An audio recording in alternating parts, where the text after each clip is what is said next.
कार्यक्रम होता, मी टीव्हीला आपले मोबाईलला बघितला. महामंगल सूक्ताचा काहीतरी मला वाटतंय विश्लेषण, त्याला छान ऐकलं मी थोडस. भगवान बुद्ध आणि त्याचा धम्म ह्या ग्रंथाचं पठन आणि श्रवण आपण कालच 2 महिने पूर्ण झाले, अजून 1 महिना ऐकायचंय. कालची पौर्णिमा वर्षावासामधली पौर्णिमा आहे, तिला मधु पौर्णिमाही म्हणतात. मधु पौर्णिमा का म्हणतात याचं थोडंसं विश्लेषण करून आपण आपल्या ग्रंथाला सुरुवात करू. जातक कथेमध्ये भगवान बुद्ध 1 वर्षावास त्यांनी जंगलामध्ये केलेला आहे. जसे आता आपणही आपले हेवे दावे असतात, काहीतरी भांडणं तंडणं असतात, तसं भगवान बुद्धाच्या काळामध्ये की भिक्षू संघामध्ये थोडासा वादविवाद झाला. तसं आताही आपण म्हणतो जा नाही ऐकत तुमचं, तसं तेव्हाही काही थोडंफार होत असेल. आणि मग भगवंत म्हटले ठीक आहे, तुम्ही नाही राहता, तुम्ही इथे वर्षावास करा, मी जाऊन जंगलात वर्षावास करतो. जातक कथा आहे. आणि म्हणून भगवंत जंगलात गेले, तर तिथे मात्र भगवंताला तिथं एक हत्ती होता. कारण तो हत्ती त्या कळपाचा प्रमुख होता, परंतु त्याच्या कळपातली लोकही त्याचं काही जास्त ऐकायची नाही.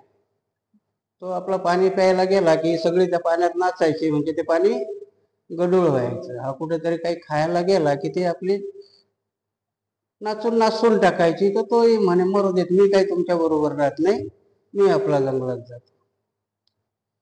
आणि जिथे भगवान बुद्धांनी आसन टाकलं होतं तिथं त्या हत्तीने बघितलं आणि त्याला वाटलं की सम्यक संबुद्धाची आपल्याला 3 महिने सेवा करायला मिळेल. आणि त्या वर्षावासामध्ये त्या हत्तीने 3 महिने भगवान बुद्धाची सेवा केली. तसंच त्या जंगलामध्ये एक माकड येईल आणि मग त्या माकडाने बघितलं की हत्ती सोंडेत आपला चांगली चांगली फळं घेऊन येतो, बुद्धांना देतो, त्यांच्या आंघोळीचं पाणी गरम करतो. आता तुम्ही म्हणाल की त्यावेळेस कसं पाणी गरम करत होते, कारण त्याच्यामध्ये वर्णन आहे की हत्ती दगडावर दगड घासून अग्नी उत्पन्न करायचा आणि लाकडं आणून ते लाकडं पेटवायची आणि मोठाले दगड त्या अग्नीत टाकायची. आणि जेव्हा दगड गरम होईल तेव्हा तो दगड उचलून पाण्यात टाकत होते, म्हणजे पाणी गरम होत भगवंताला देत होते. त्या माकडाने बघितलं, माकड म्हणे हा सेवा करतोय, मी सेवा करेन. हत्तीचं तर काय म्हणे सोंडीतपर्यंत, पण मी झाडाच्या शेंड्यापर्यंत जाऊन फळ आणू शकतो ना. म्हणून ते आपलं ह्या झाडावरून त्या झाडावर जायचं आणि ते फळं भगवंताला द्यायचे. पण एक दिवस त्या माकडाला मध म्हणजे मोहळ, आमच्याकडे मोहळ म्हणतात, तुमच्याकडे काय म्हणतात माहिती नाही, पण जे मधमाशाचं यात असतं ते मध त्याने एक दिवस काढून आणलं आणि भगवंताला अर्पण केलं. पण भगवंतानी बघितलं, आता तुम्ही मोळ पाहिलं का कधी जंगलामध्ये, वर मधाचा हे असतो, खाली एक पोळ असते, कारण त्याच्यामध्ये मधमाशा आपली अंडी घालतात आणि ती अंडी हे केलेली जातात. कारण मधामध्ये अंडी नसतात, खाली पोळीला अंडी असतात. आणि ते भगवंतानी पाहिलं आणि भगवंतानी असंच हातात धरून ठेवलं. त्यानंतर माकडाच्या लक्षात आलं की याच्यात मधमाशा आहे. आणि मग ते माकडाने परत घेतलं हातातून, ते पोळी बाजूला काढली, त्या मधमाशाची पिल्ली बाजूला झाल्यानंतर मग ते भगवंताला दिलं. आणि त्या पौर्णिमेला माकडाने भगवंताला मधु अर्पण केला, म्हणून त्या पौर्णिमेला मधु पौर्णिमा म्हणतात. ह्या पौर्णिमेलाच प्रजावतींनी भगवंताला कठीणची वरदान द्यायचं मान्य केलं होतं. आणि ते आली होती की मी तुम्हाला कठीणची वरदान, कारण याच्यानंतर 1 महिना कठीणची वरदानाचा असतो. आणि भगवंताने सांगितलं की मला नको देऊ, तू संघाला दे. कारण कधीही दान संघाला द्यायचं असतं. भिक्षूला दिलं तरी ते फलद्रूप होतं, नाही असं नाही, पण तुम्ही संघाला दिलेलं दान ते खूप फलद्रूप होतं. आणि कुठल्याही भिक्षूला दान दिलं म्हणजे ते संघाला दिलेलं असतं. आणि आता ती आई होती, ती म्हणे नाही मला तुम्हालाच द्यायचंय. भगवंत म्हणे नाही, तुला जर पुण्य तुला कमवायचं असेल तर तू हे संघाला दिलं पाहिजे. आणि नंतरच्या पौर्णिमेला ती संघदान करते. चिवर म्हणजे त्याला चिवरदान दिल्यानंतर ते भगवंत बघतात की त्यांचा अग्रसेवक कोण असतो, महामोगलायन, ते त्याला देतात संघामध्ये. मी मागे तुम्हाला सांगितलं की मला इथं जसं चिवरदान दिलं तसं मी सांगितलं होतं की आम्ही आमच्या गुरुला देतो. मग गुरुला ज्यांना वाटेल, कारण तुमचं चिवरदान ते संघात गेलेलं असतं आणि मग संघात गुरुला ज्यांना वाटेल त्यांना ते देतात. कारण 3 चिवरापेक्षा काही चिवर स्वीकारायचा अधिकार कुठल्याही भिक्षूला नसतो, पण संघामध्ये ते असतात. म्हणजे संघनायक त्या भिक्षूला ते देऊ शकतात. तसं ते त्याने महामोगलांना दिलं. तर महामोगलांनी विचार केला की भगवंताचे जास्त प्रिय सारीपुत्त आहेत, म्हणून ते महामोगलांनी कोणाला दिलं, सारीपुत्ताला दिलं. सारीपुत्ताला वाटलं की अजून भंतेशी उपाली भंतेजी अग्रसावक आहेत, त्यांनी ते उपाली भंतेजीला दिलं. असं ते एक दुसऱ्याला देत देत देत देत देत देत तो नेमका सामनेर झालेल्या भिक्षूला ते चिवर गेलं. आणि मग सगळे विचारात पडले की ते बुद्धाला द्यायचं चिवर होतं, ते संघामध्ये एकदम खालच्या भिक्षूला देण्यात आलं. आणि मग सगळं ते भगवंताकडे गेले आणि भगवंताने तेव्हाच सांगितलं की चिवरदान हे एवढं पुण्याचं काम असतं की तुम्ही जे चिवरदान देता माहिती नाही. कारण भगवान बुद्ध बोलले की तुम्ही ज्याला नवीन म्हणताय तो भिक्षू नवीन नसून पुढेच होणारा हा मैत्रीय बौद्ध आहे. ह्याच पौर्णिमेमध्ये सांगितलं होतं. आणि म्हणून आपण जर कुठल्याही पौर्णिमेला संघाला चिवरदान दिलं तर न जाणे तुमचं चिवरदान कोणाला जाईल, कोण अरहंताला जाईल किंवा सम्यक संबुद्धाला जाईल किंवा एखाद्या पवित्र भिक्षूला जाईल. आणि म्हणून त्या पौर्णिमेचा आपण थोडासा हे करून आपण आपल्या ग्रंथाकडे वळूया. कालच्या याच्यामध्ये आपण दुःख आणि सुख, दान आणि कर्म याच्याविषयी आपण थोडंसं बघितलं होतं. दानाविषयी मी बरेचसे, मला वाटतं 1-2 गोष्टही सांगितली होती की दान ही पारमिता आहे आणि ह्या दान पारमितामध्ये जवळजवळ सगळ्या पारमिता समाविष्ट आहे. आणि म्हणून दान देतानाही आपलं चित्त दान देण्याचं असावं. म्हणून मागे मी एक गोष्ट सांगितली होती की आमच्या इकडं बुद्ध जयंती असते तर मग आपण वर्गणी मागायला सगळ्याकडे जातो. आणि शक्यतो आपल्याला वाटतं की बाबा माणूस श्रीमंत आहे, जरा पैशावाला आहे, हा देईल आपल्याला वर्गणी. असेच आपल्यातले एक श्रीमंत माणूस होते आणि म्हणून त्याच्या घरी पोरं वर्गणी मागायला गेले. मग त्या श्रीमंत माणसाने बसवले घरामध्ये. आणि मग तो श्रीमंत माणूस सांगायला लागला की बघा म्हणे, माझी काल आई माळ्याहून खाली पडली, तिचा पाय मोडला, आता ती दवाखान्यात आहे. माझ्या चुलत भावाला हार्ट अटॅक आला, तो पण दवाखान्यात आहे. माझा पुतण्या बऱ्याच दिवसाचा बिमार आहे, तोही आजारी आहे. माझ्या एका पुतण्याची काल फीस भरायची होती, तोही माझ्याकडे आला होता. एवढे सगळे प्रसंग असताना मी एकालाही मदत केली नाही. आता तुम्ही सांगा किती रुपयाची पावती फाडू. आपल्यामध्ये ही वृत्ती तशी असते की आपण काय करतो आणि काय नाही करत. तर दानही आपण कुठल्या हेतूने देतो, त्या हेतू आपला शुद्ध आहे की नाही, त्या हेतूनेच दान पारमिता ही आपली कंप्लीट होत असते. आणि म्हणून दान देतानाही आपण सदहेतूने दिलं पाहिजे. कामासारखा दुसरा अग्नी नाही, द्वेषासारखे चुकीचे वार नाही, शरीरासारखे दुसरे दुःख नाही आणि शांतीसारखे सुख नाही. दुसरे काय अपशब्द बोलतात, काय दुष्कृत्य करतात, काय पूर्ण करतात, काय अपुरे सोडतात यावर दृष्टी ठेवू नका. आपण काय पूर्ण केले आणि काय अपुरे सोडले यावर लक्ष ठेवणे अधिक चांगले. जो विनयशील आहेत ते चित्तशुद्धी व्हावे म्हणून इच्छितात.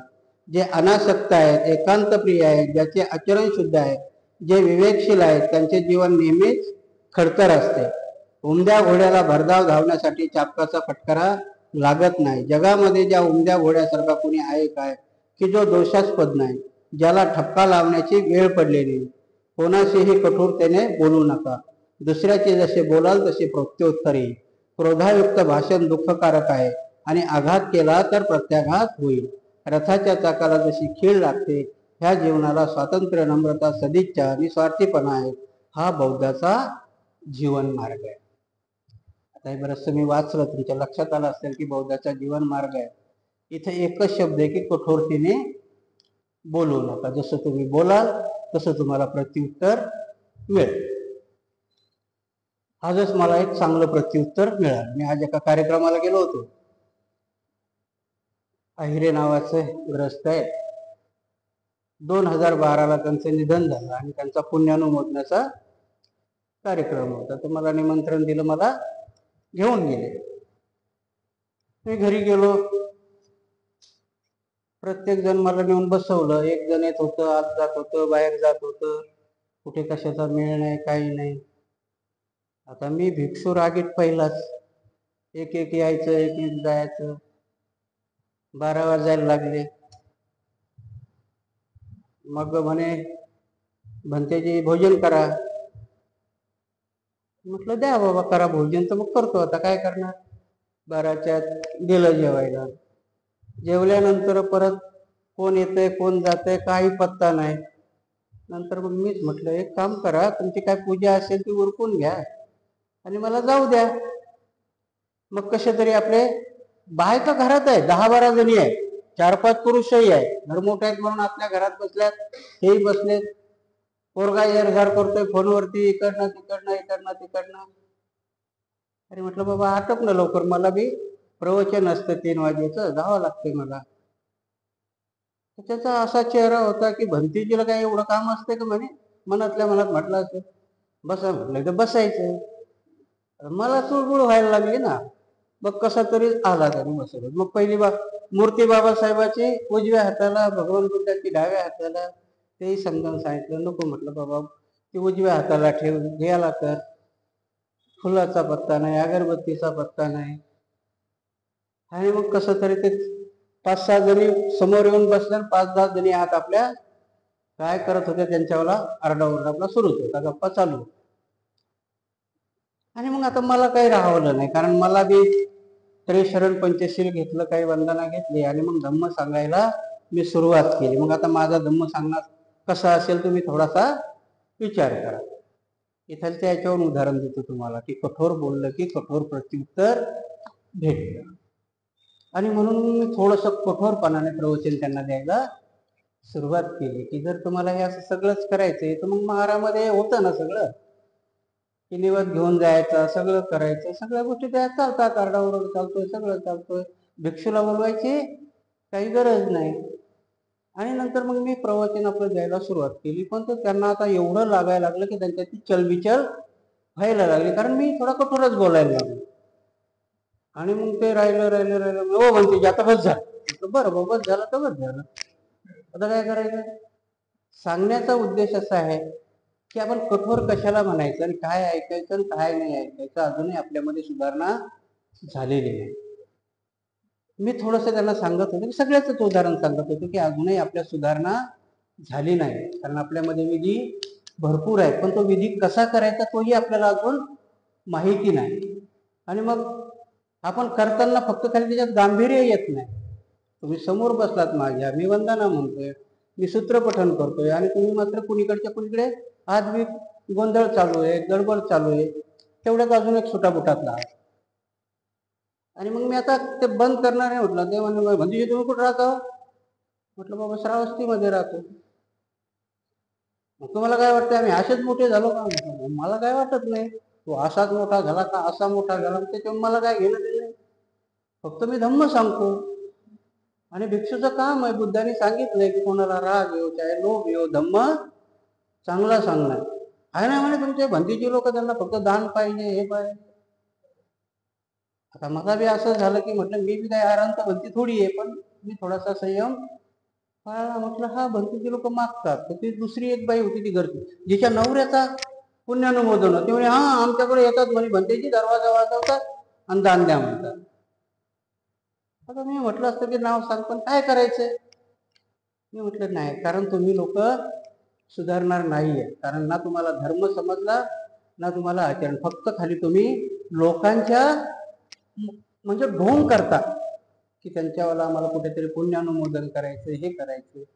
आणि म्हणून मी ते केलेलं प्रवचन ह्या शब्दावरून मला आठवलं की मी जरी कठोर प्रवचन त्यांना दिलं धम्म न समजल्यामुळे त्यांनी मला कठोरपणाने उत्तरं दिली आणि म्हणून बाबासाहेबांनी काही चुकीचं लिहिलं नाही. पण आता भंतेजी लोकायला त्यांचंही म्हणणं बरोबर आहे की भंतेजी लोकही काय आपलं गोड गोड बोलतात, द्या दान मग चालले, तिथं मला काही करता येणार नाही. मी धम्म सांगायचं त्या पद्धतीने धम्म सांगेल. आणि मग मी त्यांना सांगितलं धम्म म्हटल्यानंतर. आणि मग मी उठलो, त्यांना आशीर्वादही दिला आणि निघालो. आणि मग ते माझ्या पाठीमाग दान घेऊन म्हणे भंतेजी दान घ्या. तुझंच तो ऑब्जेक्शन आहे की भंतेजी लोक दान मागतात म्हणून. एक काम कर म्हटलं, कुठलाही गरीब माणूस भेटेल तर त्याला देऊन टाक, मला दानाची काही आवश्यकता नाही.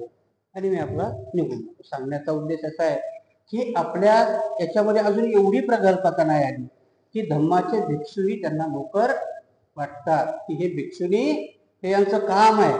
परंतु सुटामुटा झाला होता तो म्हणे तुमच्या भिक्षू लोकांनी घरोघर जायला पाहिजे. म्हटलं काय त्याला घरोघर जाऊन लोकांना सांगायला पाहिजे बुद्ध आधार. म्हटलं तू ऐकायला तयार नाही तर घरोघर ऐकतील का? तुम्हाला माहित नाही मी कोण आहे. म्हटलं मला माहिती करून घ्यायचं नाही तू कोण आहे.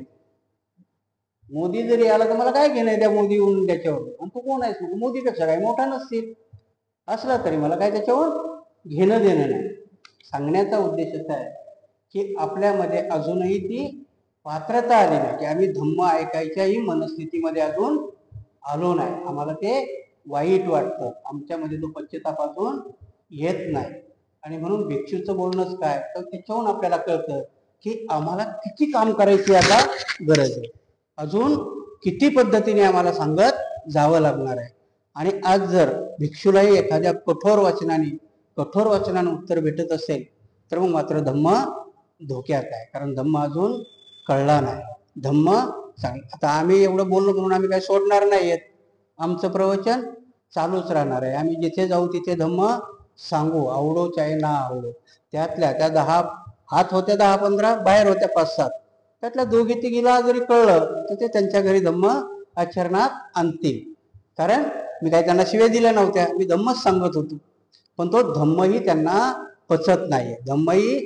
धम्म त्यांच्या पद्धतीने सांगावा अशी त्यांची अपेक्षा आहे की भंतेजीने यावं, वंदना घ्यावी, गोड गोड बोलावं, आम्ही 100-200 रुपये दान देऊ तेवढं घ्यावं आणि निघून जावं. ह्या पद्धतीत धम्म चालणार नाही. कारण धम्म सांगताना थोडंसं कठोर व्हावं लागेल. धम्म तोपर्यंत आपल्याला समजणार नाही. कारण आपले आई वडील आपल्याला लहानपणी कठोर झाले म्हणूनच आपण शिस्तीत राहिलो. तसाच आपल्याला धम्मही आता कठोरपणाने सांगावा लागेल. म्हणून इथे बुद्धाची आचरण पद्धती ते सांगतात की कठोर बोलू नका. कठोर बोललं तर कठोरच प्रत्युत्तर मिळतं. दुसरं प्रकरण आहे ढोंग. आता ढोंग म्हणजे मी आज तोच विषय होता की ते काय करत होते, बापाचं पुण्यानुमोदन करत होते का? ढोंग करत होते. कारण ते ढोंगच होतं. सगळ्या पाहुण्या रावळ्याला बोलवायचं आणि आमच्याकडे किती पैसा आहे, आम्ही किती खाऊ घालतो, हे ढोंग आहे. कारण त्यांनी ते आज ढोंगच करत होते. आणि म्हणून इथे हेही म्हणतात, बुद्धही सांगतात की तुम्हाला धम्म आचरणात आणताना ढोंग करू नका. एक वेळ तुम्हाला नाही समजलं तर एक्सेप्ट करा की आम्हाला नाही समजला. परंतु ढोंग करणं हे अकुशल कर्म आहे. इथे लिहिलं गेलं की असत्याला असत्य आणि सत्याला असत्य म्हणणं हे एक प्रकारचं ढोंग आहे. म्हणून तिथे आम्ही आमच्या प्रतिष्ठेकरता जर धम्म करत असो तर मात्र त्याला धम्म म्हणता येणार नाही. कारण ढोंग करून धम्म कधीही वाढत नाही. म्हणून मी कधीही सांगतो की आपल्यामध्ये कधी कधी ते वर्ष श्राद्ध म्हणतात ना, पुण्यानुमोदन आहे. हे आपण का करतो ते बुद्धाने त्या विधीला का मान्यता दिली? त्यांच्यामधल्यासारखा काय कावळा शिवणं आहे का?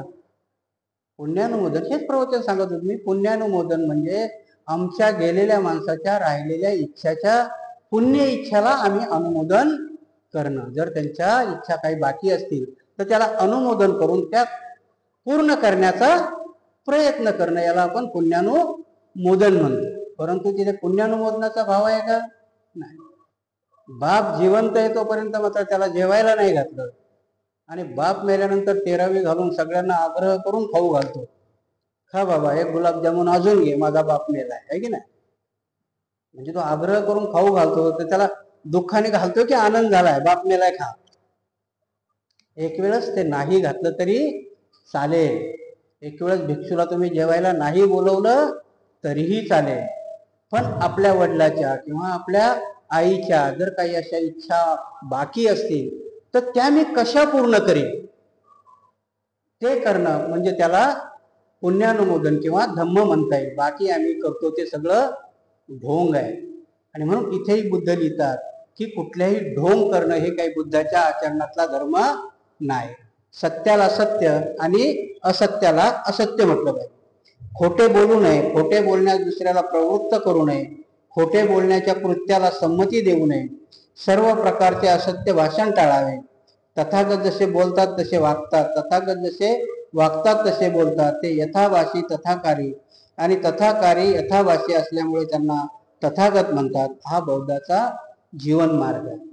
आणि म्हणून तथागताला तथागत का म्हणतात? कारण ते तथ्य असलेलंच बोलतात, बिना तथ्याचं ते काही बोलत नाही, म्हणून त्यांना तथागत म्हणतात. आपण फालतूच बोलत असतो खूप काही, आणि मग आपल्या बोलण्यालाही कोणी किंमत देत नाही, आपल्या बोलण्याचाही कुणाला अर्थ कळत नाही. पण तथागत तसं नाही. तथागत जे सत्य आहे ते त्याला सत्य म्हणतात. म्हणून भगवान बुद्धाकडं जे जेही लोक आले, आता तर आपण प्रवचन किंवा ग्रंथातून धम्म ऐकतो. बुद्धाच्या काळामध्ये काय होतं की लोक यायची त्यांच्याकडे आणि त्यांना प्रश्न विचारायचे की तथागत हे काय व्हायचं. तर तथागत कधी कधी प्रश्नाला प्रश्नाच्या उत्तराने धम्म सांगायचे. आणि म्हणून भगवान बुद्धावरती का लोकांनी विश्वास ठेवला होता? कारण ते जसं आहे तसं सांगत होते. म्हणून त्यांना तथागत म्हणतात की ते तथ्यकारी बोलतात, जे तथ्य आहे तेच बोलतात, म्हणून त्यांना तथागत म्हटले गेले.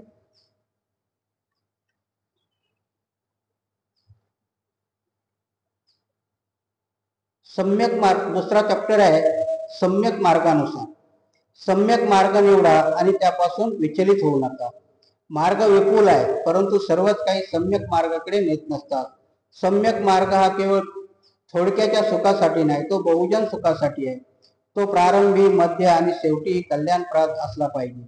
सम्यक मार्गाचे अनुसरण म्हणजे बौद्ध जीवन मार्गाचे अनुसरण. आणि इथे म्हणतात की आपला जीवन मार्ग शेवटचं जीवन मार्गामधलं प्रकरण आहे की जीवन मार्ग कसा असावा, तर सम्यक असावा.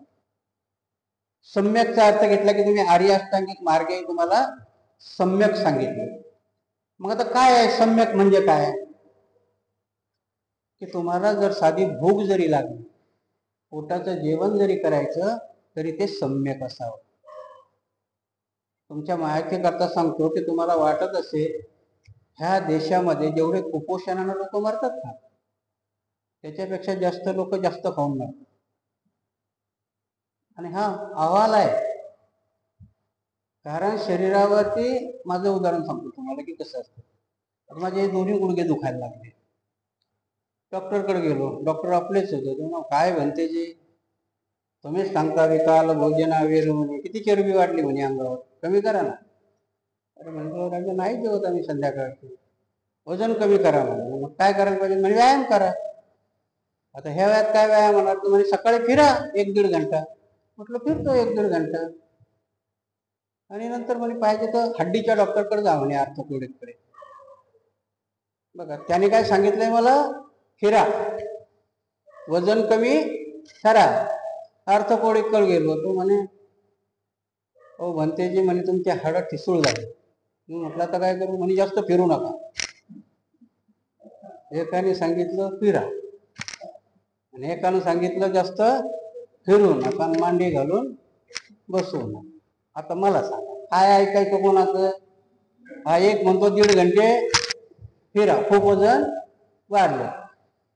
हड्डीचं काय म्हणतोय, हड्डी ठिसूळ झाली, जास्त फिरू नका. एकानं सांगितलं म्हणते जेवण कमी करा, मला आहे डायबिटीस. डायबिटीसचा डॉक्टर म्हणतो बिना जेवल्याशिवाय गोळी घेऊ नका. काय करायचं? दोन्ही तिने टोक आहेत की नाही? इथं उत्तर आहे बुद्धाचं. मग तुम्ही सम्यक मार्गावरती चला. तो सम्यक मार्ग आहे की जास्त पळूही नका, जास्त झोपूही नका, जास्त खाऊही नका आणि जास्त हे करूही नका. म्हणून तिथं सम्यक मार्ग जेवणाचा सांगितला. सम्यक मार्ग तुमच्या प्रत्येक गोष्टीचा सम्यक मार्ग आहे. आता काय करतात, सम्यक झोप पण आहे. तुम्हाला झोपायला सम्यक सांगितले की शरीराला 7 घंट्याची झोप जरुरी आहे, तेवढं झोपलं पाहिजे. माणूस सम्यकपणानं झोपतो का? नाही. आणि त्याला झोपही देत नाही. माणूस रिटायर झाला की काय होतं, लवकर उठलं तुझ्या म्हाताऱ्याला काही काम धंदा नाही. पहिलं कामावर जात होतो, ठीक होतं. आता काय गरज आहे लवकर उठायची? पडावं ना चांगलं. जर म्हातारा 9 वाजूस्तोवर झोपलं तर म्हणतो बघा याला काही अक्कल आहे का? कामावर जात होतं तेव्हा कसं बरोबर उठत होतं. म्हणजे माणसाला तुम्हाला कुठलंच काम सम्यक करू देत नाही. कधी कधी आपणही ठरवलं, अलाराम लावून ठेवतो सकाळी उठायचा, पण उठायला काय होत नाही. त्या घड्याळाला शिवी देतो पटकतो जाऊ दे आणि परत झोपून जातो. सम्यक गोष्टी करणं बुद्धाने सांगितलं. छोट्या छोट्या धम्म हा आपल्या छोट्या छोट्या गोष्टीतून होतो. आणि मग कधी कधी आपला संकल्प पूर्ण होत नाही. आपण सम्यक संकल्प करत नाही म्हणून तो पूर्ण होत नाही. कधी कधी आपण संकल्प करतो. जेवढा माणूस रोज सांगतो संध्याकाळी उद्या मी दारू पिणार नाही, हा त्याचा संकल्प असतो, पण तो काही दारू सोडत नाही. म्हणून भगवान बुद्ध म्हणतात की संकल्प, कारण संकल्पाची व्याख्या काय आहे? आपण संकल्प केला म्हणजे आपली पूर्ण ऊर्जा त्या कामावरती केंद्रित करणं. म्हणून भगवान बुद्धाने कशाचा संकल्प केला होता की आता मला निर्वाण झाल्याशिवाय मी उठणार नाही, हा त्यांचा संकल्प होता. आणि म्हणून सगळी ऊर्जा त्या संकल्पावर केंद्रित केली. आपली होते का? नाही. कारण आपण संकल्प जेवढे करतो, मला दुकान बी चालवायचंय, मला नोकरी बी करायची, मला जागे बी करायचे, मला ते बी करायचंय, सर्व ऊर्जा आपली वेगवेगळ्या ठिकाणी हाकलेली असते. आणि म्हणून आपण सम्यक कुठलीही कृती करू शकत नाही. सम्यक कृती करायला सम्यक संकल्प करावा. आणि म्हणून सम्यक संकल्पानुसार, कारण ह्या बुद्ध जीवनातल्या कल्पना आहे. मग कधी कधी काय होतं, आणि म्हणून ते आचार्य रजनीश खूप चांगलं सांगतात. ते म्हणतात की हिंदू धर्मामध्ये अनुव्रत सांगितलं. व्रत आहेत ना त्यांच्याकडे, की बाया वडाचं व्रत करतात, कशाचं व्रत करतात, तसं अनुव्रत सांगितलं आणि की छोट्यातलं छोटं व्रत करायचं. आचार्य म्हणतात, तो रजनीश म्हणतो मी महाव्रत करायला सांगितलं, कारण बुद्ध सांगतात की मोठं काम कर. पण कधी असंही सांगायला जर गेलं की आपण लहान काम केलं आणि हरलो तर खजील होतो ना. साधं उदाहरण देऊ की एखाद्यानं सिगरेट सोडली, काय मोठं काम आहे का? नाही. तो जर म्हटला एखाद्याजवळ जाऊन की मी सिगरेट सोडली, ते म्हणून काय मोठं काम केलं, आम्ही ओढतच नाही, मग आमच्यापेक्षा काही मोठं केलंय का? पण त्याने जर तो संकल्प केला की मी भारतामध्ये किंवा महाराष्ट्रामध्ये बौद्ध धर्माची पताका वर नेण्याचा प्रयत्न करतो. आणि परत एक गोष्ट सांगतो, सम्यक संकल्पामध्ये एक आहे, संकल्प हा स्वतःशीच करायचा असतो. गावभर गोंगलत फिरून संकल्प करायचा नाही. म्हणून म्हणतात ना लोक की पैज स्वतःशीच लावावी, दुसऱ्याशी नाही. दुसऱ्याशी लावली तर मग तो जुगार होतो. पैज स्वतःशीच लावावी. कारण हरलात तर अहंकार हरे. कुठल्याही गोष्टीला तुम्ही जर हारला, समजा की मी ही गोष्ट संध्याकाळपर्यंत करेन, कोणाचीच नाही, स्वतःशीच ठरवलं आणि ती नाही झाली तर आपल्याला स्वतःला कळेल की माझ्यामध्ये अहंकार आहे. आणि जिंकलात तर विश्वास वाढेल. आणि म्हणून छोटी छोट्या गोष्टीचा संकल्प करत गेले तर मात्र मोठी गोष्ट तुम्ही अचीव करू शकता. आणि म्हणून ह्या प्रकरणामध्ये काय सांगितलं त्यांनी की सम्यक मार्गानुसार चालणं हा बौद्धाचा जीवन मार्ग आहे.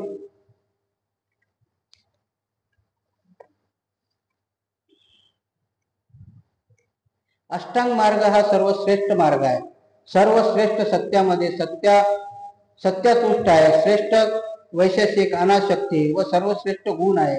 आणि ज्याला हे पाहण्याची दृष्टी आहे तो श्रेष्ठ पुरुष आहे. प्रज्ञाशुद्धीचा हा एकमेव मार्ग आहे, दुसरा नाही. याच मार्गाने जा. जर तुम्ही या मार्गाने अनुकरण केले तर तुमच्या दुःखाचा निराश होईल. दुःखकंटक कसे काढून टाकता येतील हे कळल्यावर मी या मार्गावर उपदेश केला. तथागत हे केवळ पथदर्शक आहे. प्रयत्न ज्याचा त्याने स्वतः करायचा असतो. सर्व स्पष्ट पदार्थ हे विनाशाधीन आहेत हे जे ओळखतो त्याला दुःख विचलित करू शकत नाही.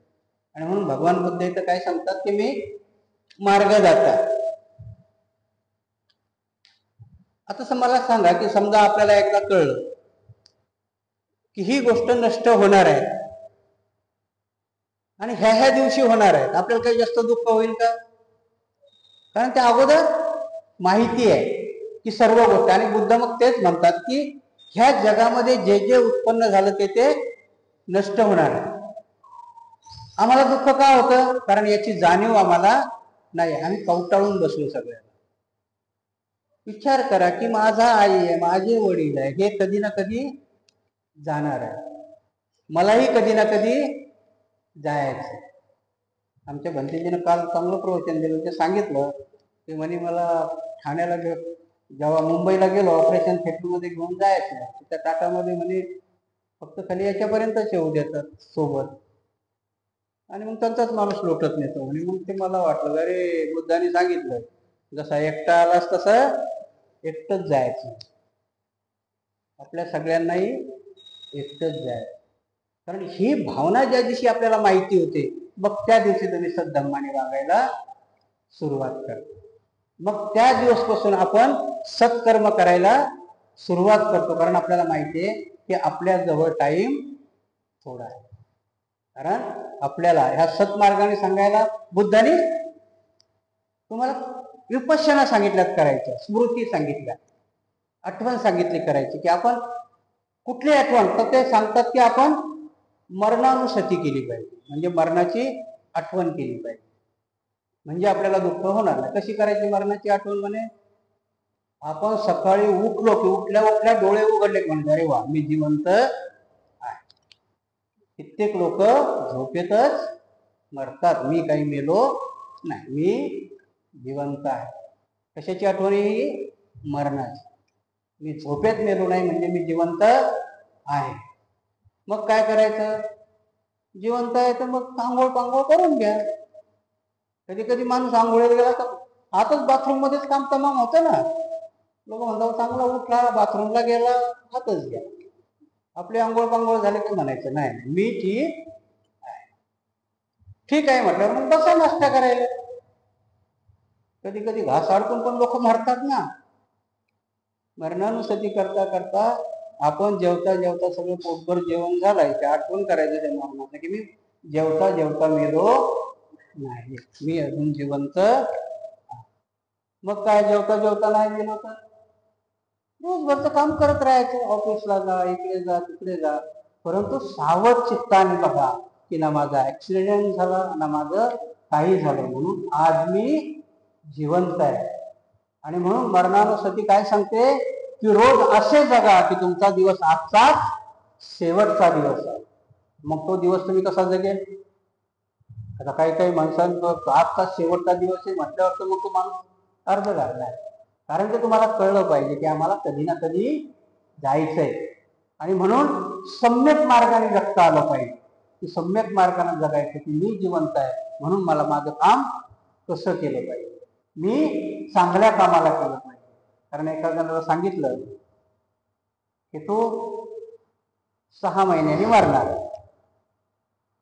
आता ते परेशान होईल ना 6 महिन्यांनी मरणार आहे. पण त्या 6 महिन्याच्या काळामध्ये आता समजा आपल्याला सांगितलं की तुम्ही 6 महिन्यांनी मरणार आहे. डोक्यात काय विचार येईल?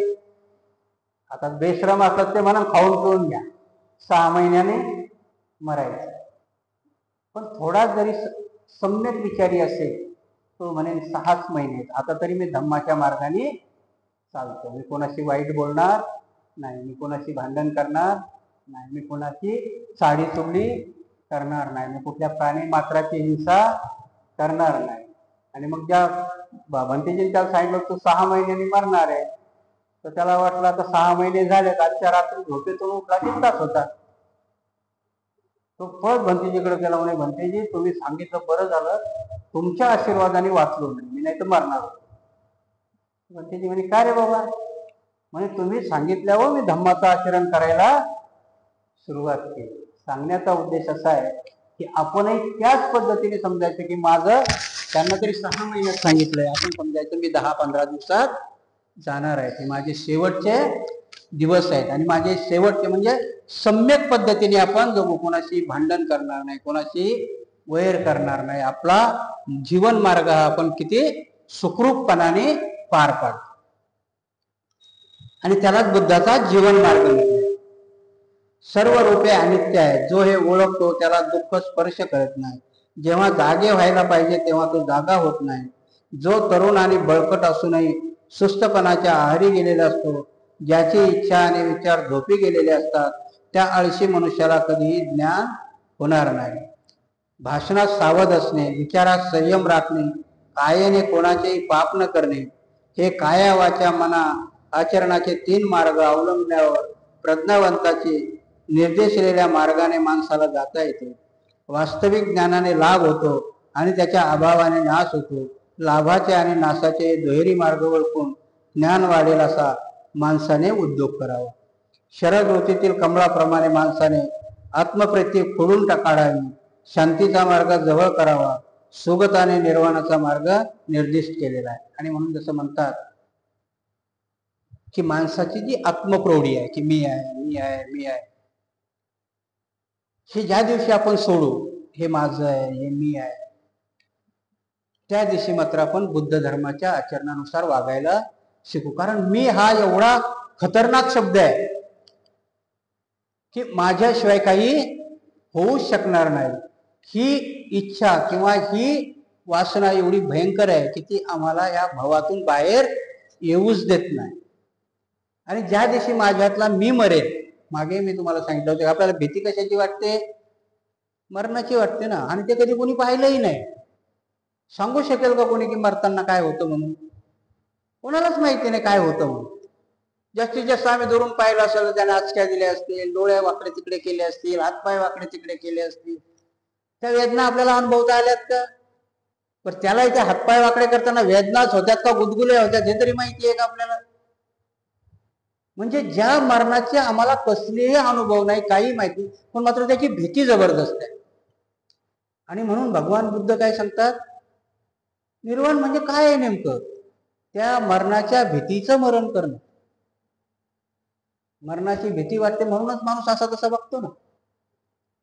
मरणाची भीती वाटते म्हणून 60व्या वर्षी डॉक्टरकडे गेलं पाहिजे, याच्याकडे गेलं पाहिजे, त्याच्याकडे गेलं पाहिजे, मग ते जाण्याकरता काहीतरी दुसरी कामं केली पाहिजे. कारण ह्या गोष्टी भगवान बुद्ध सांगतात की ह्या शेवटच्या मरणाचं, की शेवटच्या मरणाची भीती कशाने जाईल? की माझी कशातच आसक्ती नाही. कारण भगवान बुद्धाने आत्मा आणि हे जरी नाकारलं, पण भगवान बुद्धाने पुनर्जन्म सांगितला ना. आणि मग ज्या दिवशी तुम्हाला कळेल की मी आज मेल्यानंतर उद्या तिथे उत्पन्न होणार आहे, त्या दिवशी दुःख होईल का?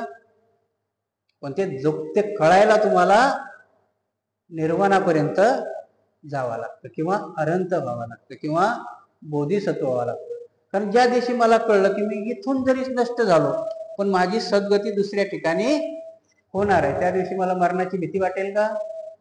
काही नाही वाटणार ना. ठीक आहे म्हणाल बाबा, ये एका गावाहून दुसऱ्या गावातच जायचंय ना, एका ठिकाणाहून दुसऱ्या ठिकाणी जायचंय, पण मला भीती का असते? की मला माहित नाही मी कुठे जाणार आहे.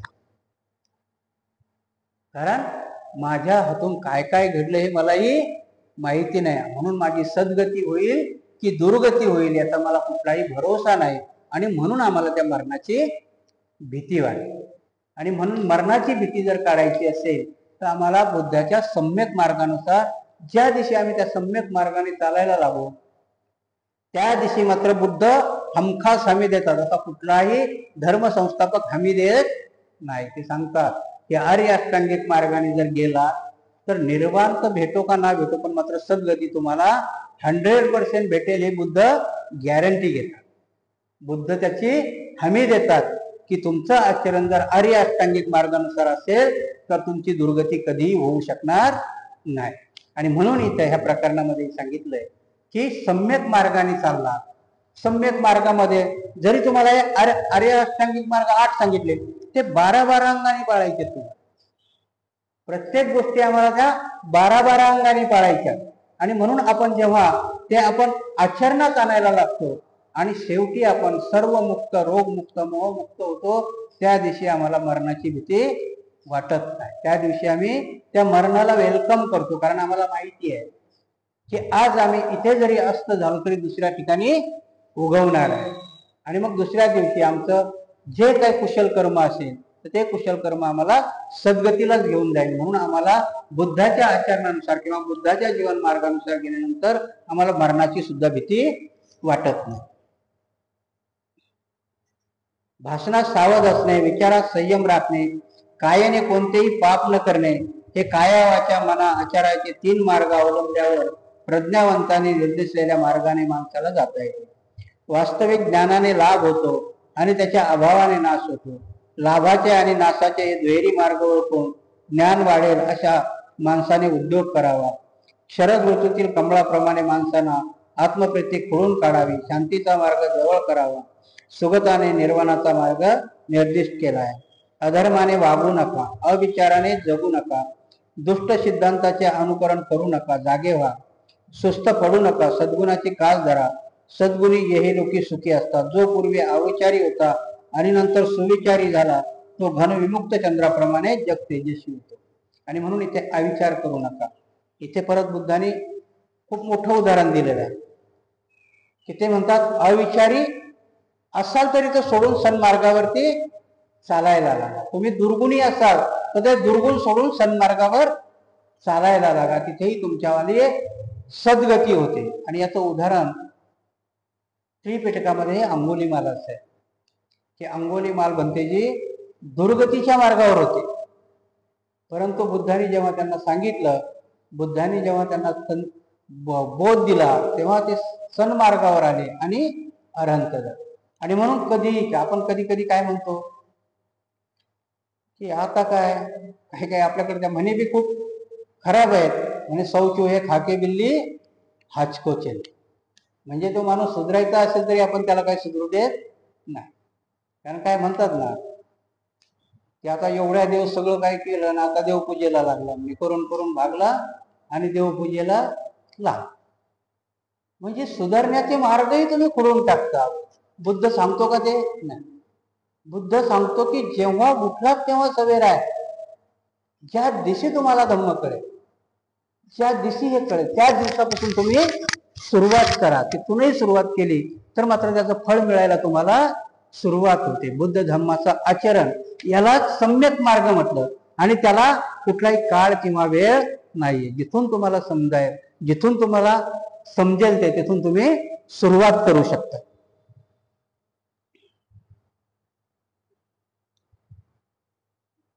एका धर्मनियमाचे उल्लंघन करून जो असत्य बोलतो, जो कोणते दुष्कृत्य करणार नाही हे सांगवत नाही. जे सदैव सावधान असतात, जे रात्रंदिवस अभ्यास करतात, जे निर्वाणासाठी आटोकाट प्रयत्न करीत असतात, त्यांचे दुर्विकार शेवटी लोप पावतात. अशी एक जुनी म्हण आहे की जो शब्द बसतो त्याला लोक दुसणे लावतात, जो फार बोलतो त्याला पण लोक दुसणे लावतात, जो अगदी थोडा बोलतो त्यालाही दुसणे लावतात. खरोखर ज्याला दुसरेच लावता येत नाही असा जगात कोणी माणूस आहे का? मी आताच सांगितलं ना की लोक घोड्यावर बसू देत नाहीत आणि पायी चालू देत नाही. पहिला आमचा पंतप्रधान मनमोहन सिंग होता, म्हणे हा बोलतच नाही. बोलत होते ना लोक, हा काय बोलतच नाही म्हणे, मौनी बाबा आहे. आता मोदी आला, हा वेळच बोलतो आहे की नाही. आता ज्याला म्हणतात तो कमी बोल. तसं आपल्यातही आहे की एखादा आजच्याच कार्यक्रमाचं मी सांगायला गेलं म्हणजे भंतीजी तुम्ही खूप वेळ बोलता, बोलू नका.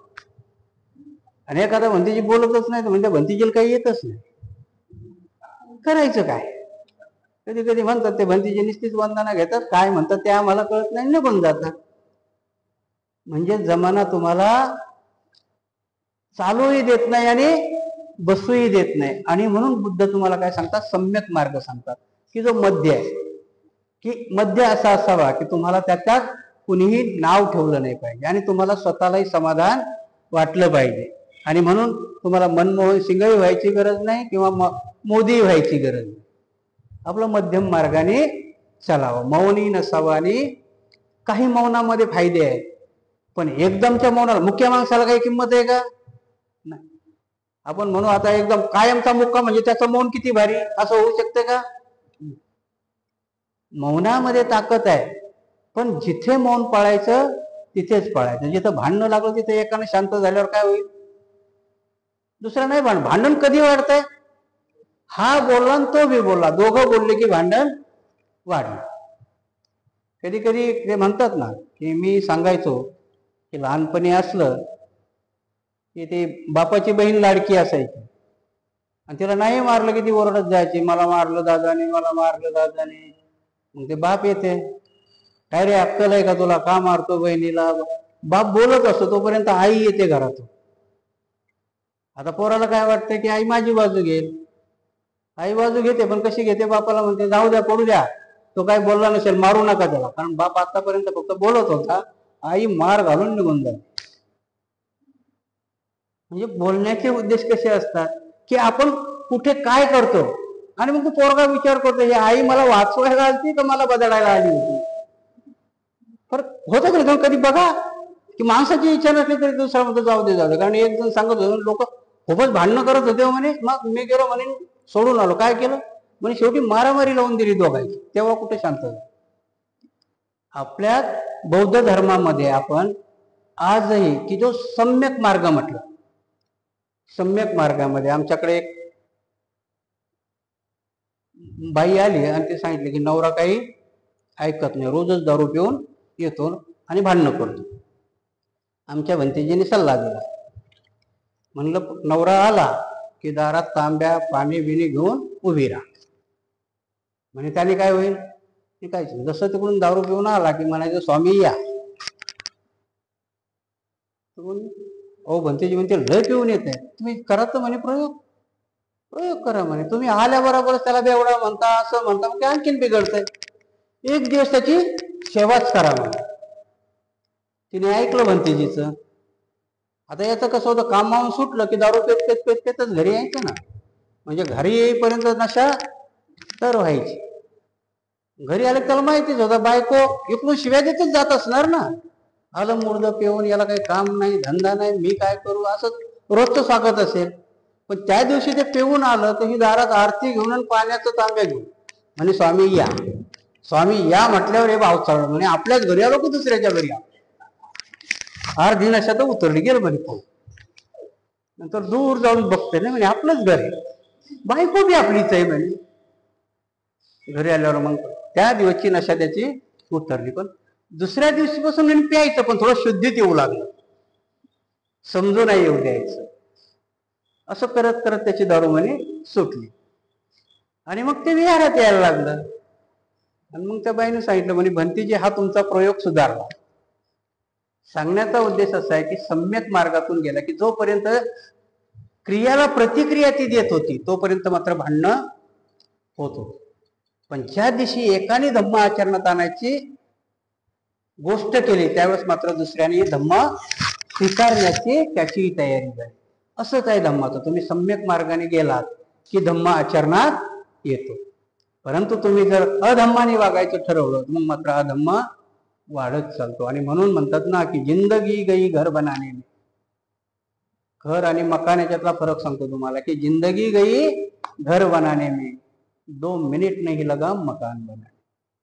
म्हणून जर घर बनवायचं असेल तुम्हाला तर आपल्या घरातली माणसं झाली पाहिजे. मकान तर कोणी बनवू शकतो, विटा रेतीचं मकान कोणी बनवेल. घर बनवायला खूप वेळ लागतो आणि म्हणून त्या घरामधल्या माणसाने, त्या घरातल्या कर्त्या पुरुषाने किंवा त्या घरातल्या कर्त्या बाईंनी सम्यक आचरणानं वागलं पाहिजे. त्याला सम्यक धम्म म्हटलंय. सम्यक आणि ती जीवनाची जीवन पद्धती. जे सदैव सावधान असतात, जे रात्रंदिवस अभ्यास करतात, जे निर्वाणासाठी आटोकाट प्रयत्न करीत असतात त्याचे दुर्विचार शेवटी लोप पावतात. अशी एक जुनी म्हण आहे की शब्द बसतो त्याला लोक दूषणं लावतात, जास्त बोलतो त्यालाही लोक दूषणं लावतात, जो अगदी थोडे बोलतो त्यालाही दूषणं लावतात. खरोखर ज्याला दूषणच लावले जात नाही असं या जगात कोणी नाही. ज्याला सदैव दूषणं देतात किंवा ज्याची सदैव स्तुती करतात असा पुरुष पूर्वी नव्हता, आता नाही आणि पुढेही कधी होणार नाही. वाणीच्या क्रोधापासून सावध राहा आणि जिभेचा संयम करा. मानसिक पापाचा त्याग करा आणि आपल्या मनानेही सद्गुणाचा आचार करा. वाणीच्या क्रोधापासून दूर राहा. कधी कधी लोक म्हणतात ना की मारलेला उरण बुजतो, पण बोललेलं कधी. एका जणाने खूप चांगला शेअर केला होता जिभेवरती. कारण जिभेच बोलते ना, कधी कधी आपण म्हणतो लय चुरू चुरू बोलतो, असं असं करतो. तर त्या एकाने एक केलं होतं की आपल्या तोंडात 32 दात असतात की नाही, 32 दात आणि एकच जप. तर ह्या दातायला अभिमान होतो आणि म्हणून ते तिला काय म्हणतात, तू अकेली नार हम तुम्हारे 32 यार. त्या जिभेला म्हणतात की तू अकेली नार है हम तेरे 32 यार, तू ज्यादा कुछ कर न पाय, म्हणजे तू आमच्या व्यतिरिक्त काही करू शकत नाहीस, आम्ही 32 आहोत म्हणून. पण ती शहाणी खूप याने उत्तर देते, म्हणते ठीक आहे बाबा, तुम्ही माझे 32 यार आहे, मी अकेली नार आहे, पण मी थोडी जरी वाकडी चालले तर तुम्ही सगळेच्या सगळेच बाहेर आहे. सांगण्याचा अर्थ काय की ती थोडी जरी जीभ वाईट बोलली तर मग मात्र आपण मार खाऊ शकतो. म्हणून ती म्हणते की तुम्ही जरी माझे 32 ना यार असले, पण मी एकटी जरी वाकडी चालली तर मग मात्र तुम्ही काही तोंडात राहणार नाही. म्हणून सांगण्याचा उद्देश कसा आहे की संयमाने बोललं पाहिजे, संयमाने वागलं पाहिजे. एक वेळ मारलेला मार बुजतो, आणि म्हणून इथे सम्यक वाचा हे अष्टांगिक मार्गातलं एक सील आहे की ते आपण पाळलं पाहिजे. म्हणजे संयमाने बोललं पाहिजे, संयमाने वागलं पाहिजे.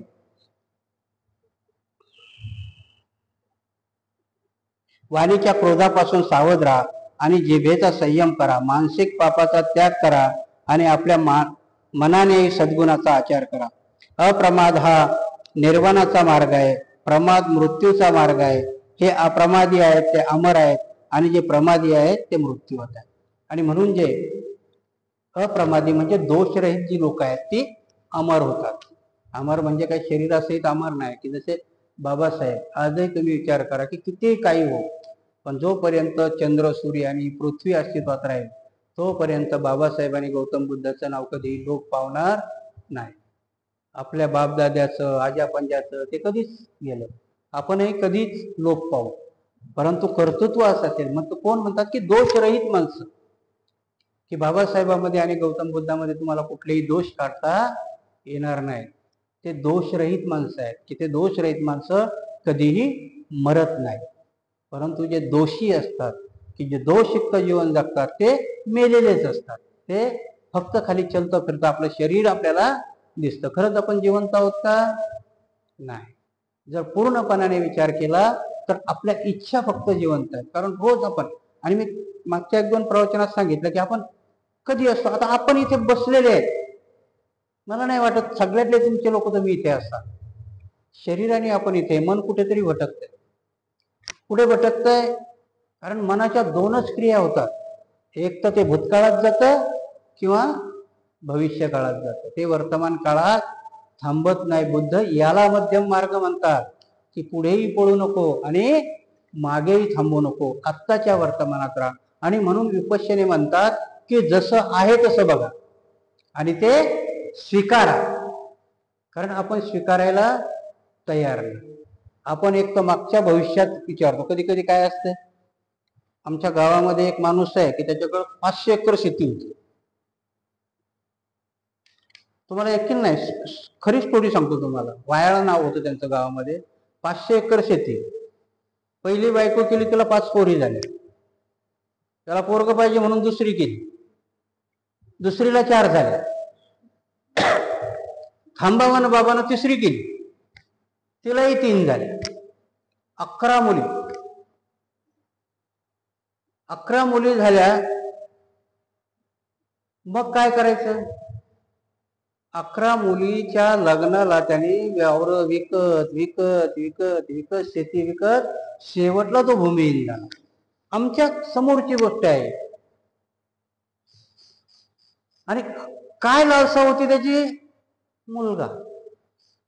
काय देतोय मुलगा?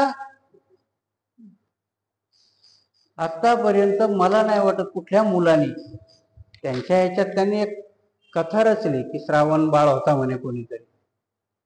त्या कथा सगळ्या खोट्याच आहेत. कारण श्रावण बाळाची कथाही कशी खोटी आहे. राजा दशरथाने त्याला बाण मारला ना.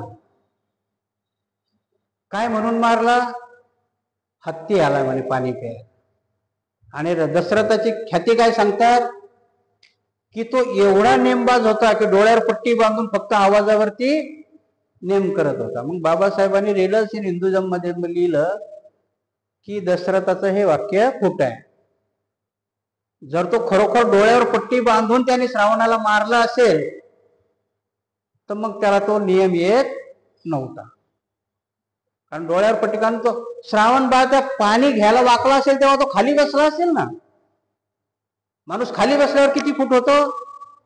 2 फूट जास्तीत जास्त. हत्ती पाणी पिताना त्याला खाली बसायची गरज आहे का? हत्तीचं पिल्लू जरी असेल तरी ते सोंडेतून 4 फूट असत.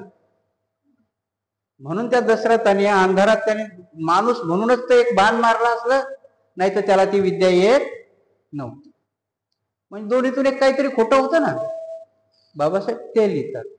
आणि म्हणून इथे की कुठल्याही गोष्टीमध्ये आज आपणही किती स्वार्थी असतो की मुलगा पाहिजे, मुलगी पाहिजे. मुलीची हत्या केली जाते गर्भामध्ये कितीतरी. आणि सुज्ञ लोक, ते अनाडी लोक तरी नाही करत, त्यांना माहिती नसतं बिचाऱ्यांना, कारण त्यांच्याकडे ती सुविधाही नसते.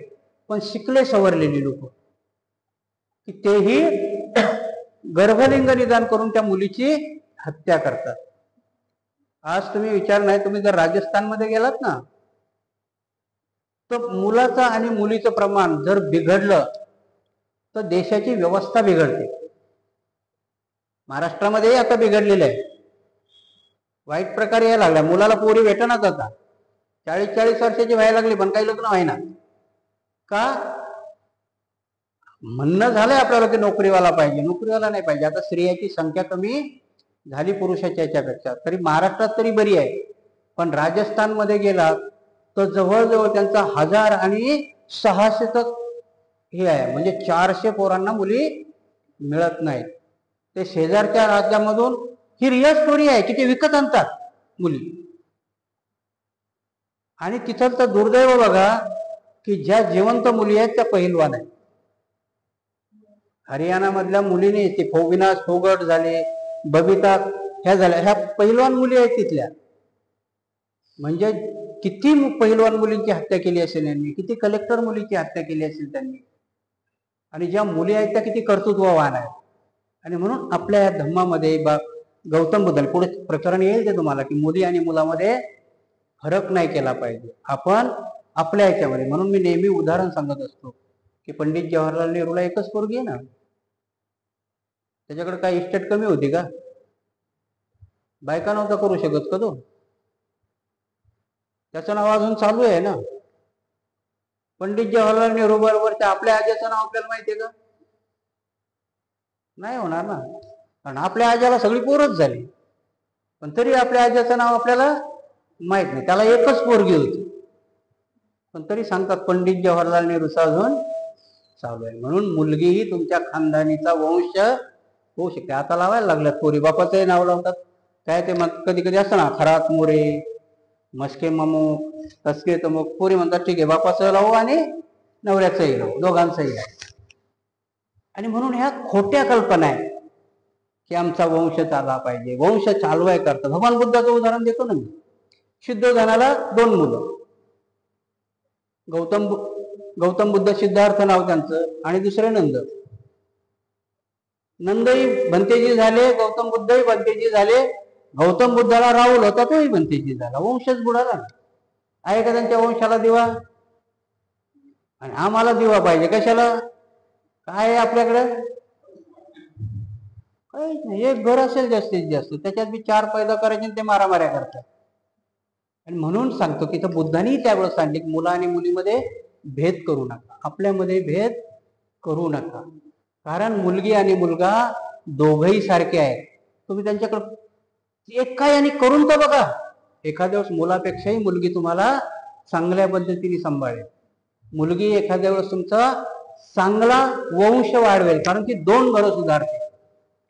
मुलगा एकच घर सुधारतो, पण मुलगी दोन्हीकडची घरं सांभाळते, दोन्हीकडच्या घराला प्रतिष्ठा मिळवून देते.